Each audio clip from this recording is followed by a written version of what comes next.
मसीह यीशु में आप सबों का मैं स्वागत करता हूँ इस संध्या के समय हम परिवार के रूप में आज इस ब्यारी में हैं, इस मेज पे हैं और इस संदर्भ में हम थोड़ी देर हम मनन करेंगे कि परमेश्वर का वचन क्या कहता है। पहला कुरिन्थियों 11वां अध्याय में हम कुछ आयतों को पढ़ेंगे। मेरे साथ तुषारा है, नायशा है, ये मेरी मदद करेंगे कुछ आयतों को पढ़ने में और साथ में हम लोग बातचीत करेंगे, क्योंकि बातचीत ही ऐसा ज़रिया है जिसके तहत हम अपने विचारों को प्रकट कर सकते हैं और अपने जो प्रश्न हैं उनका उत्तर को हम ढूंढ सकते हैं। तो पहला कुरिन्थी 11वां अध्याय कौन सी आयत से पढ़ रहे हैं? 23वीं आयत से हम पढ़ेंगे।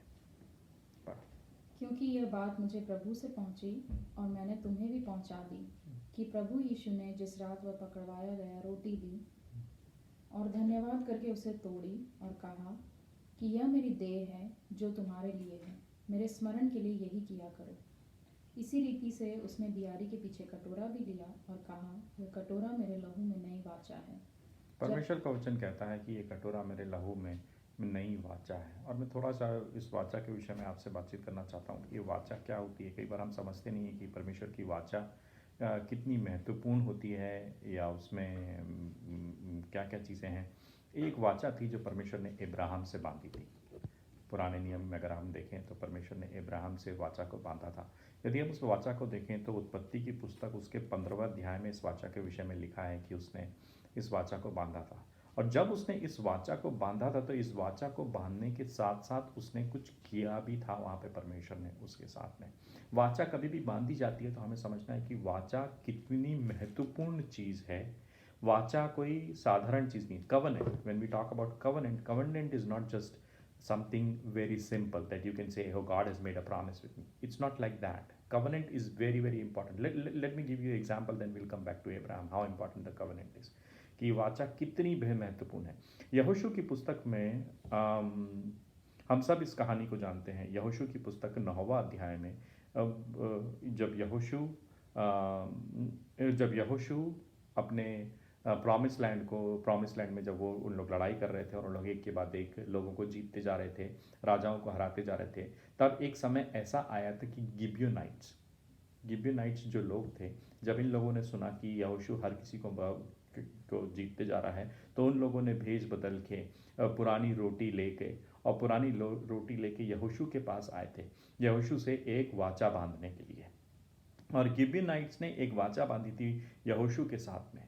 और ये तो मनुष्य की वाचा है, ये परमेश्वर की वाचा नहीं, ये सिर्फ मनुष्य की वाचा है। मैं आपको बताना चाहता हूँ कि वाचा कितनी महत्वपूर्ण रखती है। और यहोशू ने उनसे एक वाचा बांधी, बनिस्पत की उन लोगों ने धोखा दिया, बनिस्पत की उन लोगों ने झूठ कहा, उसके बावजूद भी यहोशू ने उनसे एक शांति की वाचा को बांधी। वचन कहता है इंग्लिश बाइबल में, it's a treaty of peace, it's a covenant of peace that Joshua made with Gibeonites. उसने एक वाचा को बांधा और वो वाचा एक बार बंधती है तो कभी टूटती नहीं है। उसका महत्व इतना ज़्यादा होता है कि यदि आप 10वें अध्याय में देखेंगे तो 10वें अध्याय में जब बाकी 5 राजाओं को जो पता चला, आजू बाजू के यरूशलेम के और बाकी राजाओं को, तो उन राजाओं ने जाके गिबिया पे चढ़ाई करने की कोशिश करी। उन्होंने कहा कि यदि ये गिबियोनाइट्स, if these Gibeonites will join forces with the Israelites, then they can kill the whole region. They can. So what they decided, these 5 kings, they said that let's go and fight against Gibeonites. So ये 5 राजा गिबिया के लोगों के against में चढ़ के आए। और जब गिबिया के लोगों के अगेंस्ट में चढ़ के आए तो गिबिया के लोगों ने तुरंत यहोशू को कहा कि हमारी मदद करने के लिए आओ। यहोशू को क्या जरूरत थी इन लोगों की मदद करने की, क्योंकि ये लोग तो झूठ बोल के आए थे। इन्होंने जरूर उनसे एक शांति की वाचा बांधी थी, परंतु अगर यहोशू नहीं भी जाता तो भी वो बिना मारे इन लोगों का सफाया कर सकता था और वो क्षेत्र इनको मिल सकता था। लेकिन यहोशू ने ऐसा नहीं किया, क्योंकि यहोशू ने क्या किया था, इनसे वाचा बांधी थी। Because Joshua made a covenant with Gibeonites. And do you know that very important miracle took place in that? And God respected that covenant that much that when Joshua said, sun to stand still, the sun stood still in that battle. That how much important a covenant is. When two men just makes a covenant, God respects that covenant so great. And this is not for just for 1 साल 2 साल या 5 साल की वाचा नहीं थी, ये सदियों की वाचा थी। एक बार जो वाचा बांधी जाती है वो पीढ़ी दर पीढ़ी चलती चली जाती है। यदि हम दूसरा सामुएल उसका 21वां अध्याय देखें तो दूसरा सामुएल 21वां अध्याय में दाऊद राजा के समय में एक एक एक फैमिन आता है, जिस अकाल, हिंदी में जिसको कहते हैं अकाल, और 3 साल का अकाल दाऊद के समय में यहाँ पे पड़ा है। दूसरा सामुएल 21वां अध्याय की मैं बात कर रहा हूँ, कुछ एक आध बार आज पढ़ना। दाऊद के दिनों में लगातार 3 बरस तक अकाल पड़ा। लगातार 3 बरस तक अकाल पड़ा, और जब 3 बरस तक अकाल पड़ा तो दाऊद गया परमेश्वर के पास पूछने के लिए कि प्रभु ये अकाल क्यों है, हम भरपूरी का जीवन क्यों नहीं बिता रहे हैं, हमारे पास क्यों नहीं है खाने पीने की सामग्री, हम ऐसे दर दर क्यों भटक रहे हैं, पानी क्यों नहीं गिर रहा है, अकाल क्यों है प्रभु। जब वो प्रभु के पास गया, प्रभु ने उससे कहा, पढ़ना आगे। यहोवा ने कहा, यह शाऊल और उसके खूनी घराने के कारण हुआ, क्योंकि उसने गिबोनियों को मरवा डाला था। वचन कहता है कि साउल ने, क्योंकि उसने गिबोनियों को मरवा डाला था, इस कारण से परमेश्वर ने इस अकाल को भेजा था। मतलब आप समझ सकते हैं कि एक वाचा कितनी महत्वपूर्ण होती है। एक मनुष्य ने मनुष्य से परमेश्वर के सामने खाई हुई वाचा इतनी महत्वपूर्ण थी कि वो जनरेशन बाय जनरेशन चली आ रही थी। तो आप इमेजिन कर सकते हैं, इस चीज को सोच के देख सकते हैं कि इब्राहिम के साथ जब परमेश्वर ने वाचा बांधी तो वो कितनी महत्वपूर्ण वाचा थी। प्रभु ने छोड़ा नहीं गिबियनाइट्स को, एक बार वाचा बंध गई, झूठ बोल के आए थे, सब चीज थी, परंतु वाचा बांधी गई थी उनसे। हम और आप भी ऐसे ही हैं, कई महीने में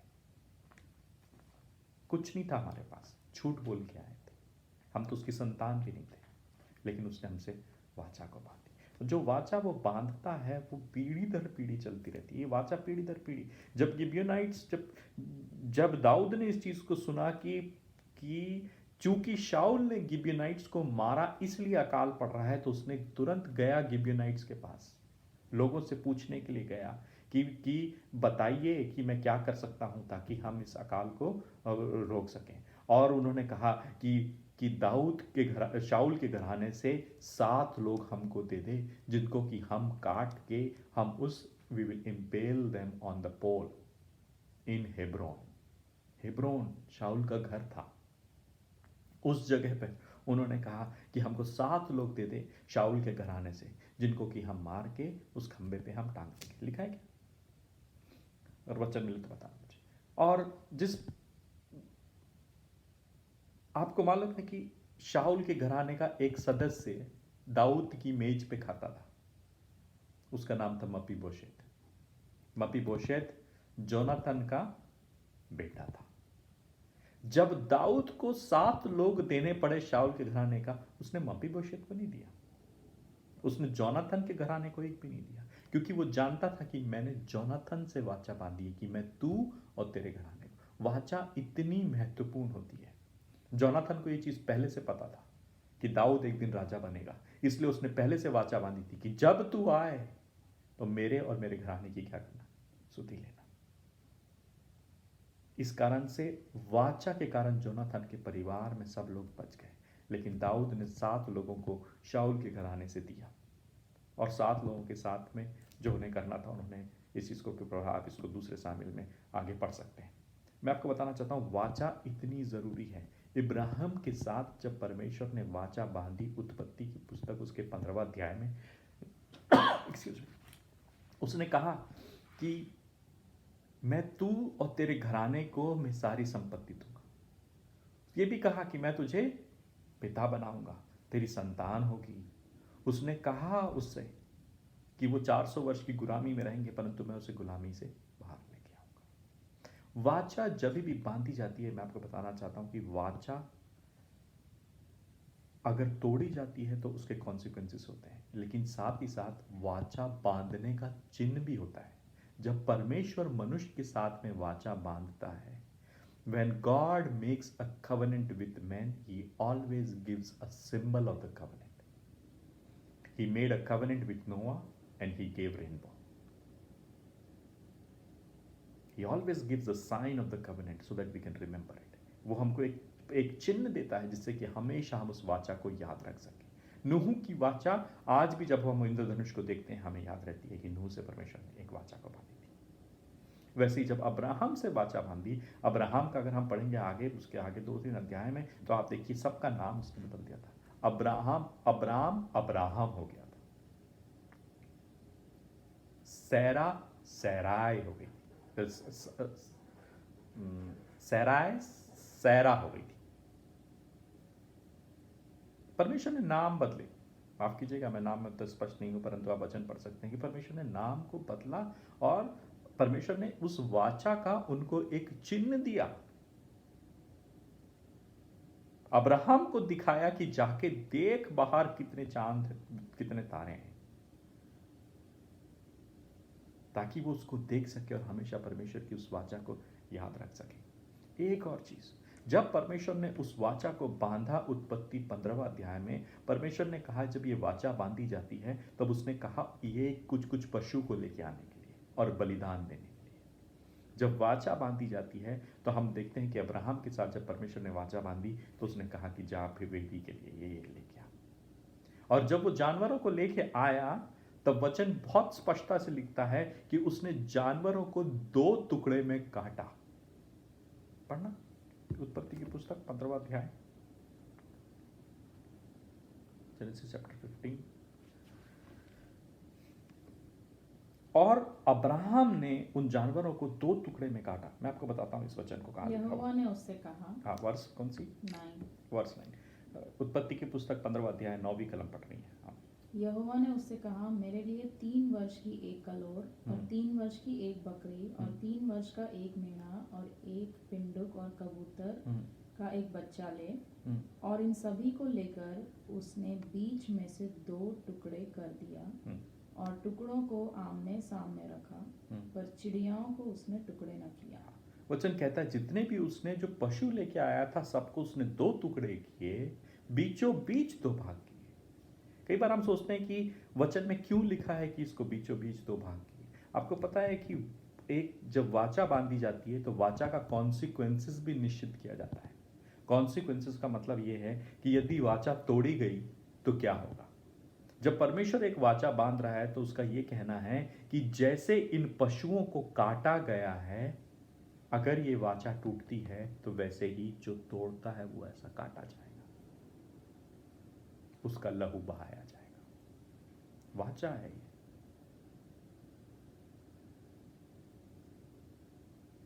और ये दर्शाता है कि क्या किया जाएगा उनके साथ में जो वाचा को। तो वाचा बहुत जरूरी है। परमेश्वर ने वाचा को 1 सदी नहीं, 2 सदी नहीं, जनरेशन आज हम भी बोलते हैं कि हम अब्राहम की संतान है और हम अब्राहम की आशीष के वारिस हैं। क्यों? इस वाचा के कारण।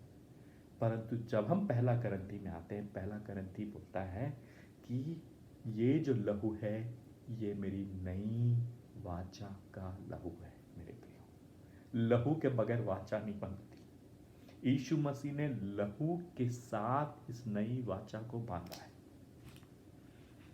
अब आप कल्पना करके देखिए, अगर परमेश्वर बोलता है कि मैं तुम्हें कभी अनाथ नहीं छोड़ूंगा, यदि प्रभु हमसे वादा करता है कि जवानसी को तो घटी हो सकती पर तुम्हें घटी नहीं होगी, यदि हमें परमेश्वर हमसे वाचा बांधता है कि तू और तेरा घराना उद्धार पाएगा, आपको लगता है कि वो छोड़ेगा? उस परमेश्वर ने जिसने गिबियोनाइट्स जिन्होंने झूठ बोल के प्रवेश किया था उन तक के लिए तो सूरज को रोक दिया था, वो परमेश्वर अपनी वाचा में, इस नई वाचा में जो बोलता है कि मैं तुम्हें कभी अनाथ नहीं छोड़ूंगा। आज हमें किस चीज का डर है जब हमारे पास इतनी उत्तम वाचा है?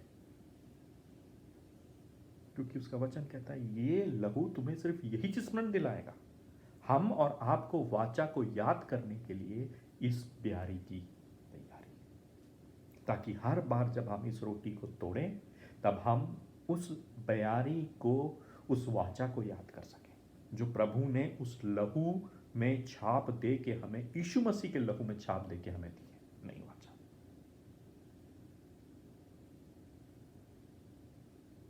इतनी उत्तम वाचा है वो। उसने हर कर्ज को आशीष में बदल दिया, हर कर्ज की उसने चीजें तोड़ दी। वो कहता है ये मेरी देह है जो तुम्हारे लिए तोड़ी गई है। अब्राहम से जब वाचा बांधी थी तब पशु तोड़े गए थे दो भाग में। नए नियम में यीशु मसीह बोलता है ये मेरी देह है जो तोड़ी गई है, वो तोड़ा गया।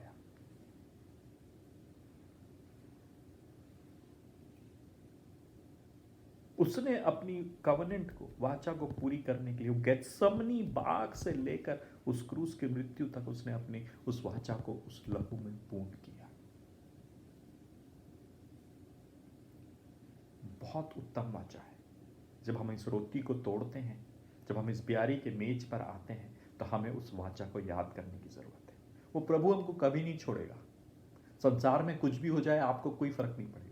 उसका वचन कहता है जवान सी को तो घटी हो सकती, मेरे डरवैये को कभी कभी किसी भली वस्तु की घटी। तो किस चीज का डर है?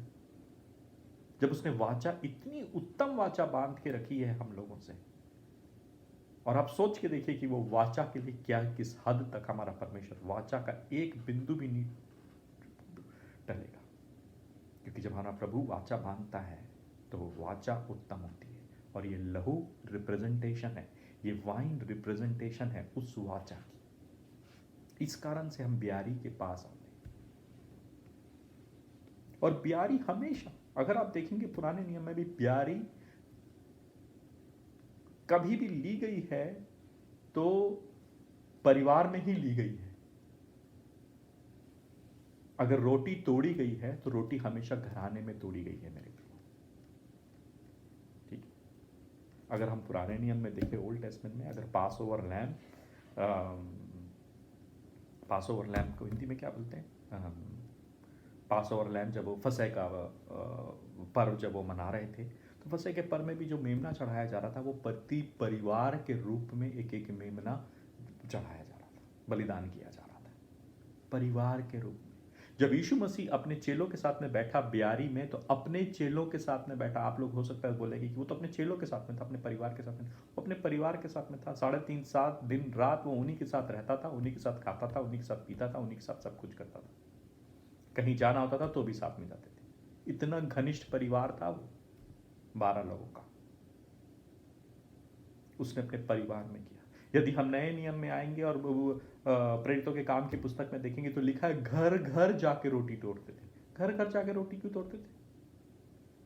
घर घर जाके रोटी इसलिए तोड़ते थे क्योंकि ये ब्यारी जो है ये हर एक घराने के लिए है मेरे भाई। ये घराने के लिए वाचा है। इसलिए उसने कहा तू और तेरा घराना उद्धार पाएगा। मेरे को नहीं पता बाकी लोग का कौन है, लेकिन जो मेरा घराना है, जिसको परमेश्वर ने मेरे घराने के लिए ठहराया है, वो उद्धार पाएंगे। ये उसका वचन है जो स्पष्टता से कहता है। और ये जो मेज है, जो रोटी है और जो लहू, ये इसी बात को दर्शाता है कि हम उस वाचा को समझें कि प्रभु ने हमसे वो वाचा को बांधी है। इस कारण से आप अपने परिवार में बैठिए, रोटी को तोड़िए, उसकी वाचा को स्मरण करिए, याद करिए कि उसने हमसे कितनी उत्तम और उत्तम वाचा को बांधा है। और फिर उसके बाद में इस मेज में शरीक होइए, क्योंकि यीशु मसीह ने हर एक चीज के लिए पूरी कीमत चुकाई है। हर एक चीज के लिए। जब पुराना आदम आया था, तो पुराने आदम को जब परमेश्वर ने श्राप दिया था, तब परमेश्वर ने कहा था कि तू इस धरती पर अपने पसीने को बहाएगा और इस धरती से मेहनत करके तू अपना जीवन काटेगा। वो पसीना जो आदम को बहाना था, उसका कर्ज भी यीशु मसीह ने उस गेत्सेमनी के बाग में उस लहू के साथ में, उस पसीना जब बहा, तब उसने उसका कर्ज पूरा कर दिया। पहला आदम आया, उसने पसीने का श्राप उसको मिला, लेकिन जब दूसरा आदम यीशु मसीह आया, जब उसने पसीने के साथ वो लहू मिला हुआ पसीना उस धरती पर गिरा, उस गेत्सेमनी के बाद उसने उस कर्ज को पूरा कर दिया, खत्म कर दिया। उसका लहू हमें हर श्राप से छुड़ाता है। उसका लहू हमें हर बात में एक नई वाचा का स्मरण दिखाता है। इसलिए उसका वचन कहता है नई वाचा है जो पुरानी वाचा से कहीं उत्तम है। इसलिए आप भी जहाँ कहीं पे भी है अपने परिवार के साथ में इस वाचा में शरीक होइए, रोटी को तोड़िए और उसकी वाचा को स्मरण करिए। प्रभु में आप सबों को जय मसीह।